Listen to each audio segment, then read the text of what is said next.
like the Muslims of Iraq and most recently bombed the Haditha Dam will only accelerate your destruction. And playing the role of the obedient lapdog Cameron will only drag you and your people into another bloody and unwinnable war. Like a severed head on the ground, still blinking. Like a severed head on the ground, still blinking. With my faith in God and my trust in you, I'll bury your children and swallow the trap. With my faith in God and the twist in you, I'll burn all the angels and sinners for you. ISIS claims to have beheaded American hostage Peter Passage. He was captured more than a year ago. And since then, day by day, it's getting worse and worse. More children are being beheaded. Mothers are being raped and killed. Fathers are being hung. Like a severed head on the ground, still blinking. Like a severed head on the ground, still blinking.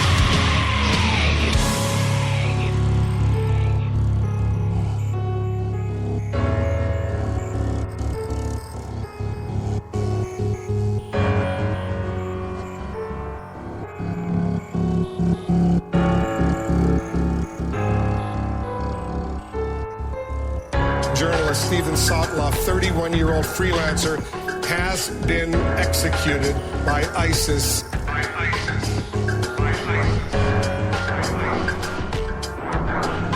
In the video, we do see the aftermath of the beheading, and the victim it just isn't clearly recognizable. Go be one with God.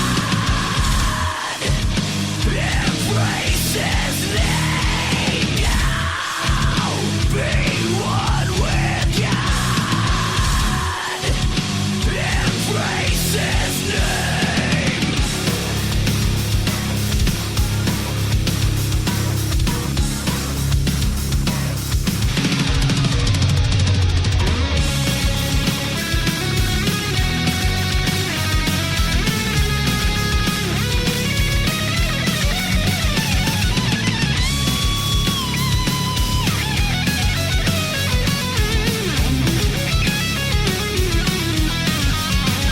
With my faith in God and my trust in you, I'll bury your children and swallow the truth. With my faith in God and the twist in you, I'll burn all the angels and sinners for you.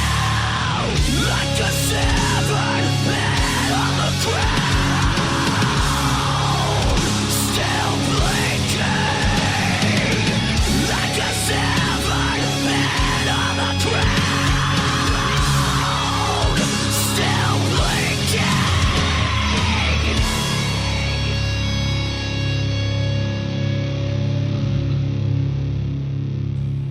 All right, welcome back to another episode of the Jay Stone Show, exclusively at rockmetaltalk.com and Stone Chrome Radio. That was There Is No Us. It's a brand new track, fresh off the press, and I have Andy GEROLD on the phone right now. He's a former member of Marilyn Manson. He's been in Ashes Divide. He's got a great musical background. This is his brand new band, so I want to welcome him to the show. Welcome to the show, Andy. Thanks, Jay. Thanks for having me. I appreciate it. Yeah, no problem. So it's an honor to have you on the show. It's the first time that someone who was actually in the band Marilyn Manson to follow through with the interview that they promised to give me.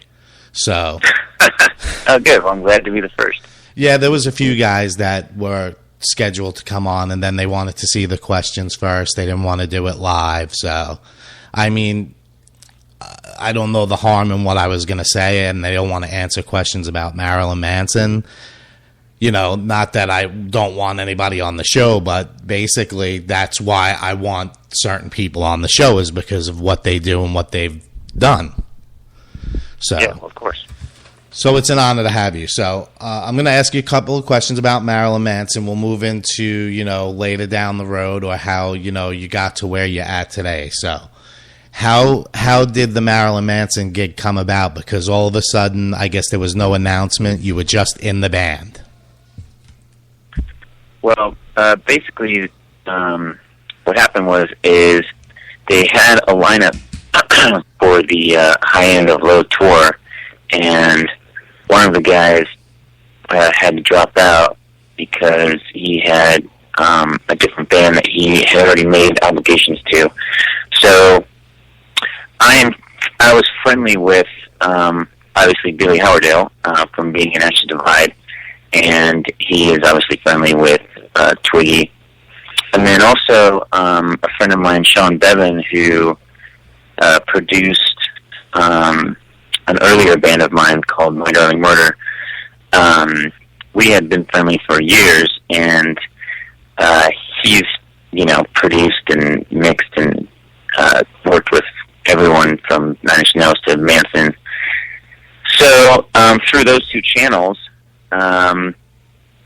they kind of hooked me up with Twiggy and Ginger, and we just kind of all got into the same room and played through some of the songs for a little bit, and that was pretty much that. I mean, it was kind of like I wasn't really sure if I was even going to go on the tour until like maybe the day or two before. I hadn't even met Manson until I think a day or two before we actually left to go on tour. We just did rehearsals for, I don't know, 2 or 3 weeks without him there, just, prepping everything and all the music and what songs we're going to play and stuff like that. So it was kind of like, hey, nice to meet you. Let's go on tour tomorrow.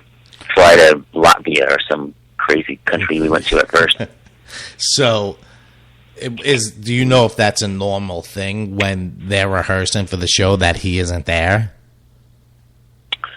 I mean, that was my experience. I'm not really sure. I would have no idea. Maybe it just depends on how familiar he is with the material that they want to do for that tour. Right, I got you. That makes sense. So were you actually an official member, or did that never come about? No, I was never really an official member. I just did that one tour, and then, after that tour, that was with me, Chris Verena, Twiggy, and Ginger. After that tour, me, Ginger, and Chris Verena all didn't go on the next tour. Right. So they pretty much got a whole new band. And then they just got a whole other band for this tour. So it's like a musical chairs things with those guys. They do the tour, and then they go home and write or hang out, and when it's time to get a tour, they just kind of put a band together. Right, because the last lineup was Fred and Jason Sutter. I didn't know if you were in the version with Jason Sutter. For some reason, I thought you were in there along the way with him. No, but I actually, I was kind of integral in getting him that gig because the tour manager asked me if I knew of any drummers, and I put him in touch with them. Because I've known Jason for a little while. When in Ashes Divide we did Project Revolution, and he was playing with Chris Cornell's band at the time. So we've been friendly for a few years. Yeah, that's pretty interesting because, I guess it's a small circle because, I know a guy who was in Buck Cherry, and then he's in with Chris Cornell, so it's a pretty tight circle of the musicians, and they all seem to be from, the West Coast there. Do you consider that one of the being in Manson, do you consider that one of the highlights of your career, or it doesn't even really faze you? Oh, no, that was definitely the highlight for sure. I got to travel all over the world and play some really big shows and stuff. I've never... Ashes we did festivals and stuff, but we never did Download Fest or Rock 'em Ring and Rock 'em Park. Those are pretty crazy festivals. Oh yeah, there's thousands and thousands of people there, so I toured in the band and stuff, and that mostly what we did was festivals, but we were, on the smaller stages and stuff back in the day too, so there's still tons of people. It's still a great experience. Yeah, I did the same thing in earlier bands. We did Warped Tour and stuff and played on the really small stages, and I've probably played in every sort of kind of situation now, I guess. That's awesome. So what was it like? I'm just going to go on with a couple of more Manson questions. So what was it like to actually work with him? I mean, a lot of people say, I've talked to tour managers and previous people who worked for him. I mean, I love his music. I've met him quite a few times. I sat next to him at Howard Stern's movie premiere at Madison Square Garden. A lot of people say he's a dick to work with. I honestly don't see it. I mean, I see him on sets of TV shows and behind the scenes stuff, and he seems like a pretty good guy to work with. Some people say he's a pain in the ass. I mean, I'm sure he is a pain in the ass to some people. It just depends on what like what you're doing for him, I guess. He was cool to me. It's that type of thing too, where he has his own bus, he has his own dressing room, so it's not like you're constantly in the same room with him. Right. And we would see, if we were to sound check and stuff, he would come out and kind of, mess with lights and kind of work on a show a little bit and stuff like that, which was cool. Yeah, that's pretty cool. So, you already got to who was in the lineup. That was one of my questions there. Do you stay in touch with any of the members of the band? Like, do you still talk to Twiggy? Or? Yeah, I actually just talked to Twiggy and Ginger a few weeks ago. I was just asking Ginger how he was doing with Zombie, and he says he loves it. Yeah, so he seems like a good fit for Zombie. I was a little shocked when he left. I was very surprised because I thought he was pretty tight with them, but he's doing great there. I mean, the band sounds awesome. Yeah. No, he loves it over there. That's pretty cool. So you didn't do any recording with them, nothing? It was strictly just that one tour? Yeah, it was just the High and the Low tour. Cool. So, all right, now we'll move on to... So you were actually in Ashes Divide before that, so there's nothing going on there anymore with Ashes Divide? I mean, it's not really active, really. I mean, Billy he's busy, and we did a show, I mean, I guess it was a little while ago, but it was like a benefit thing for one of his wife's charity things, and it was really cool. It was all of us from the original lineup, and we had a lot of fun. But I believe he's still maybe working on some music. I'm not really sure. I haven't talked to him in a little while. And then Jeff and Matt from Ashes, I think they're on tour with Eagles of Death Metal right now. So those guys stay busy. Yeah, I would imagine. I mean, once you're involved at that level. So I seen you posted like a sound check picture with 16 Volt. So are you a touring member there, or what's the deal with 16 Volt? Well, yeah, I did a few tours with them, and then when Eric decided to change the band name and do a different record, they're called Black December now, and I actually did work on that record. I did some guitar stuff for that record, and so I think that just came out. That's a great record. Yeah, I'll have to check that out.